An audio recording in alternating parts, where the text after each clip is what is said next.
uLuthando watholakala enkundleni yebhola yasendaweni eseshonile kanti umndeni uthi awukakholwa ngokuvelele.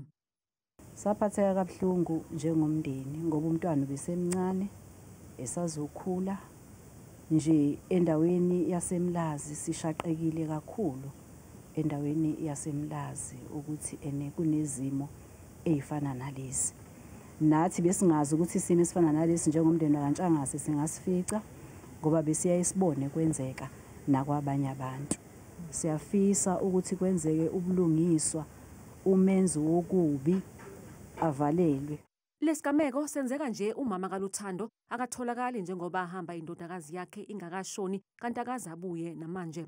Akwaziwa noma uyazi ngokushona kwakhe kanti uyanxuswa ukuba abuye ezofihla indodakazi yakhe njengoba umndeni ungeke usakwazi ukugcina isidumbu emakhazeni. Nomama ke womntwana akekho umama womntwana. Asimtholi umama womntwana. Omakhala ekhukhwini bakhe masibasebenzisa bonke ahambe phakathi kwekhaya ebasebenzisa abasebenzi bonke. Kube ukuqala kuka-October waphuma nje wathi uye edolobheni. Noma engatshelanga mina njengogogo watshela omunye womndeni ukuthi ngisaye edolobheni, wahamba ngalelo langa akaphindanga wabuya. Inhlaka eziqapha ubugebengu emphakathini esifundazweni zinxusa ubumbano phakathi kweinhlaka zokuphepha kanye nomphakathi. It really is a troubling situation.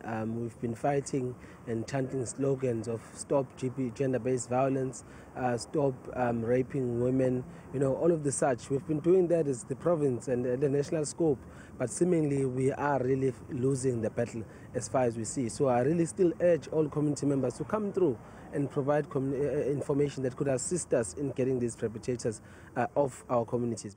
Akekho osaboshiwe mayelana nalesi sigameko kanti amaphoyisa ayaphenya.